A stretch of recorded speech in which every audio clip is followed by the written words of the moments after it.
Our sacred creativity, which resides within our sacral chakra, and for women, that is represented as our womb space, not just birth forth life, literally, not just childbearing, but that is the seat of your power that births your heart's deepest desires, that births your most sacred, and impactful levels of your own creativity.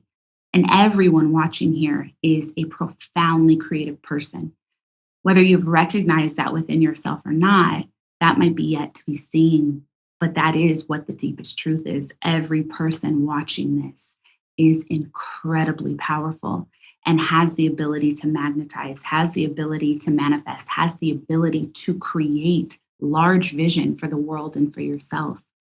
So when we come into that space of accessing our sacred creativity through nourishment, through showing up for us, through being willing to just be still and quiet and not control everything. Stillness and quiet is self-care. Then we can access some of our deeper layers. Another step in that self-nourishment is really find a way to carve out a sacred space. Can look however pleases you. That can mean that this sacred space can be a corner, it can be a windowsill, it can be an entire room, it can be a nook, it can be a drawer. But it's a place that feels tender for you. It's a place that feels nourishing for you. It's a place where you can be gentle with yourself and keep treasured items, keep spiritual items, whether that is crystals, perhaps a Bible or a family heirloom, something of your ancestry. Perhaps they're intention candles or so many varieties of things, spiritual books, incense, some coals and some copal resin. Now I'm saying what my favorite things in my sacred space are. But when we come into that sacred space, we're adding our energetic seasoning and we're really able to open a portal within our homes, a portal within ourselves, where we can always return to that deepest level. And it takes intention, it takes thoughtfulness, and it takes daily decisive action to be on this path, to be on a path of the seeker, to be on a path of accessing your dharma, accessing the higher version of you. It means your active participation. And so if you're noticing that you do have a self-care practice or a spiritual practice or sacred ritual that you like to lean into, it can feel really, really nourishing to constantly be checking back. Does this still feel good? Is there something else I'd like to do? If it ever feels restless or constricting, it's just an opportunity to investigate new ways to show up for you. It doesn't have to be all the perfect postures in yoga. It can also mean maybe I just spend some time with oil and I stretch my body as I am massaging myself and just being with me in silence and noticing my breath. Maybe it's painting, maybe it's taking a walk. But meditation as a foundation is incredibly, incredibly important and powerful. That stillness and that silence, you cannot meet yourself at the deepest level. You cannot access the highest level of your life if you don't create the spaciousness to do so. And that spaciousness means being still, being silent, and allowing things to come. Not just outpouring what you think is the best vision, not just trying to control all the outcomes. You are amazing. However, the real deeper parts of who you are and what you can be in this world, you're not able to fathom. You can't fathom yet. You haven't been it yet. So that's why you have to create the space and the allowance and the receptivity to bring forward, to invoke.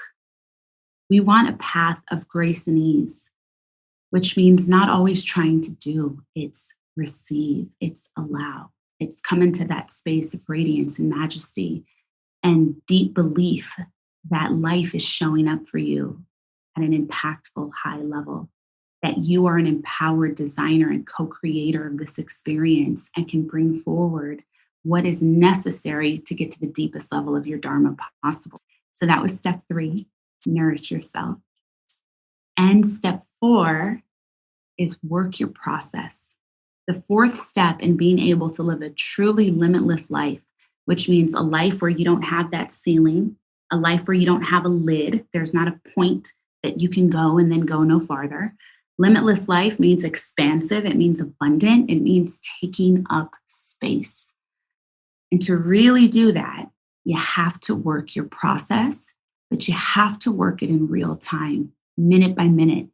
It's not enough to be hoarding all these tools and buying all the spiritual books and taking the courses.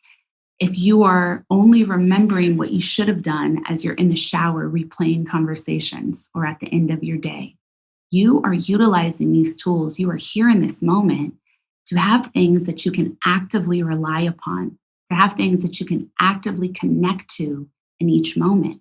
These tools are important not just to shed our past and not just to be in a place of healing the wounds that we've experienced, but your daily process is incredibly important for the minute by minute refining that is necessary for living a big life, for living an abundant life and a life without a life without limits. And so when we're in that space and we're working our process in real time, that can look like I'm at the traffic light and I'm getting really upset. And instead of just allowing that upsetness for whatever is happening, maybe it's someone that cut me off, maybe it's me frustrated with the way that I use my time, it's taking a moment in that exact second to show up for you in real time by taking a breath and then investigating, what am I really upset about? What is the deeper experience? And when you get into the groove of working your process in real time, minute by minute refinements, minute by minute mastery, what happens is those moments become less and less. So where you might have been investigating something and it might have really kind of sat you down for the weekend to work through, you're now moving through in 30 seconds, 60 seconds. You're moving through it in an afternoon because you've been showing up actively in each moment, constantly moving away debris. Because when we get into this space of mastery, it is less about sometimes the bigger breakthroughs. You might have really experienced thus far some profound breakthroughs in your life. The mastery is in the crevices. The mastery is in those mini moments where you are diving in and pulling out, where you're in remembrance of your wholeness and your power. To live limitless means that there is this deep internal belief and deep internal knowing that you are worthy, that you are enough, that you are whole, and that you have immeasurable power residing inside of you. Thank you so much for tuning in to Morning Microdose by Almost 30. We hope you enjoyed waking up. As always, we encourage you to take what resonates and leave the rest. If you enjoyed this trip, tune into the full episode on the Almost 30 podcast.